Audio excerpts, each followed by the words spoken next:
And, and therefore, while we all absorb the cartoons about the politicians, about completely confusing, bewildering comments, now across the world we have such comments not only in India but across oceans. But that's not the point. Do we recognize that how much all this affects our lives? How our rules are made, how targets are set, how our incomes and income taxes appropriated, and are we helpless that all this will go on like this? Our life, birth to death, is controlled by some natural forces. Our social behavior controlled by the community we belong to, by the neighborhood we belong to, and our whole existence as citizen controlled by rules, rule makers, rule enforcers, with whom we have little connection. And many times when I look at all this, a kind of scene comes to my mind that if I'm sitting in a boat and the boat is sinking, instead of worrying about the boat, I worry about my little bag and I just say, okay, I hold it tightly, as if holding on to the bag will save the boat. Just think, do we live like that? Or do we worry about the boat? And are we as helpless as we assume to be in our complacence? I think my life has benefited immensely from this ability, I don't know how it came, is to pause and to absorb things in perspective. What am I doing? And I must tell you, and can we have an interaction? Sure. So I will just share this experience from my life and pause. Mic to be arranged. That I was a commerce student. I really didn't know what to do further. I wanted to be an educated person, more educated. And out of, not thinking enough, I started pursuing chartered accountancy. By and by, I finished my chartered accountancy. Again, I had the same dilemma. What do I do which will really engage my mind, my soul? I couldn't think of it. So I started an accounting practice. And this went on for 7 years. And then I said, enough is enough. This doesn't really satisfy me. It doesn't connect with my core. So I'm going to stop. So what will you do next? I said, I don't know. And I just quit my practice. And I said, I'll figure it out. But I don't want to do what does not connect to my core, what does not satisfy my soul, and so on. I had a little encouragement from one of the many gurus I met in my life, and I stopped. And in some time, some different thoughts came to me. I became a trainer. I started equity research. And by it became NM Securities, and the rest is, as they say, history. So I'm not here to talk about myself. I'm here to talk about these dilemmas that come in our life every day. When we look at our children, when we look at their education, when we look at our neighborhood, same kind of dilemmas come to us. And we will do what is popular, what is comfortable, what is convenient for that moment, and move on. And if you find people like you, yeah, I understand, what else can we do? Yeah, I think this is fair. I think you've done more than, your share of things. We go back to sleep, get up in the morning, the same winding up, and we're moving on. Here we have a special situation. That not only that, we are leading our life in a manner that is best according to us, but we are now trying to give a great start to our young ones. That's what the school is trying to do. That's what you're trying to do. The same principle of reflection applies there also. And I want to pause. And I want to hear from you, one or two parents, as to what are your biggest concerns. And if I had any thoughts, I would love to share with them and maybe have a little more interaction. All this one-way chat is no good. All right? Does that work for you? Great. Lights, please, lights. House lights.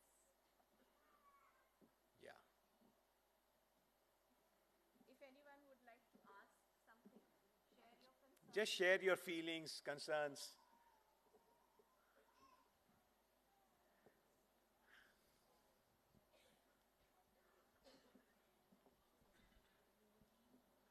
I think as parents, one of our biggest concerns would be, are we preparing the kids for the ever-changing world?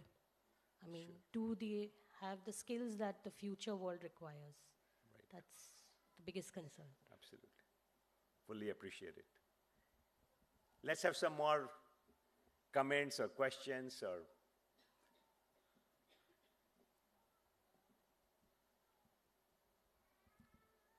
How can we inculcate the right behavior, like as a human, where we are connected to so much technology and we are becoming very insensitive to the issues. So as a human, how we can interact more, like we are into machine, and how you can put some thoughts on this. sure. Very good.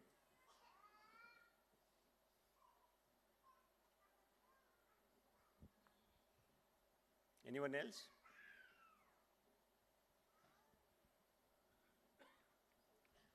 My question would be how do we spot the real talent of a child and to take him in the right direction? Otherwise, we would just push him for the studies during the school days and all, and we don't come to know what is the talent, hidden talent in that, in the child. Sure. So that is also a concern, like. All real issues.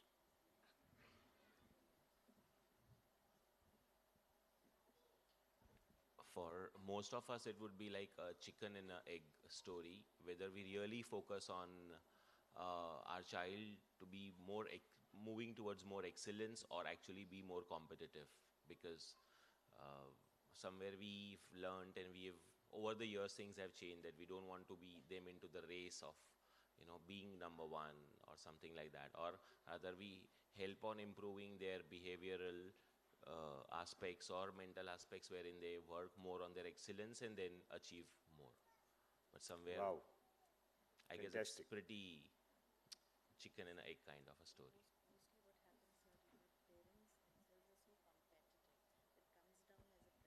But this is an extremely perceptive comment. Extremely perceptive. That's what we must focus on. My compliment to you. All right, so we heard. So- Yeah. Hi, so one last thing. So today's parents are, completely surrounded with gadgets. We're all the time on the mobiles, we're on TV, right? But we tell our children that's not right. It's too confusing is what I believe. So our time when we were small, obviously our parents didn't have that. But we are today having it and not saying no to it. So maybe today's world is that okay for them? Sure. Great. So one disclaimer. There are no perfect answers to these questions, right? So these are my reflections about them. What should we do about the hegemony and complete domination of gadgets, the insensitivity it is producing? What should we be pursuing, competitiveness or excellence? What is the talent in us? Whether our children will be prepared for the future given the fast changes surrounding us or hitting us. Wonderful. Now I want you to reflect a little about your own lives. Are you leading successful lives? All those who asked questions. You feel good about yourselves?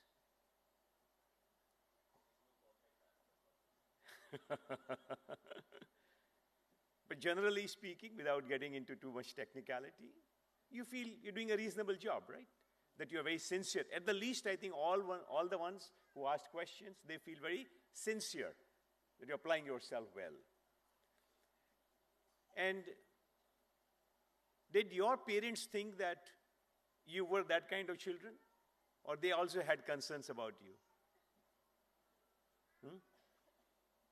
So some of it, the point is, some of it is just the parenting bit. That we have so much affection, so much attachment to our children, we want to see them succeed so much that we start having those anxieties, and they may be ill-founded anxieties, because the life has always been changing, and children grow up to cope. So I think what we call a common denominator that comes up is the coping ability. That whether it is the influence of gadgets, whether it is changes, and so on. And how do we cope? So, we say there is this tendency in human beings that either you fight something that comes into your life suddenly, or you take a flight, you run away from it. And then you run away into addictions, into all kinds of unacceptable behavior. So people, if you will see those who can cope, they have two qualities. They're physically strong. Physically strong doesn't mean biceps and all, but they just feel healthy. Second, they feel they have higher degree of conviction about things. Now, this conviction bit, conviction is a funny matter. So conviction can be based on blind faith. Conviction can be based on logic. And there is no easy answer there. So I think let us just look at this difficult area. Health, all of you understand. Or maybe you don't understand. I think health is one of the most misunderstood things that, whether eating this is right or not eating this is right and so on. But today, I think the awareness is growing and I will not get into that. On this coping bit, if we just look at the world around you and the choices that we are so obsessed at making, take that. If you are a very successful person and you say, I control my house, I control my business, I control my neighborhood because I'm so strong politically, monetarily, and so on, and look at all the things that your life goes through, you will find that the choices you make still are so minuscule. You don't control the way you breathe, way your hair grows, way it falls off, when your skin will start wrinkling. You are nobody. So the choices you make are so few compared to how your life is shaped by nature. And let me give you one very simple. Who determines the sex ratio? You think people are planning that we will get so many boys and so many girls, and still the country as a whole has about 975 women, 2,000 men. Haryana may try whatever, etc. It does not become 500 to 1,000. Who determines this? So the point is, nature has created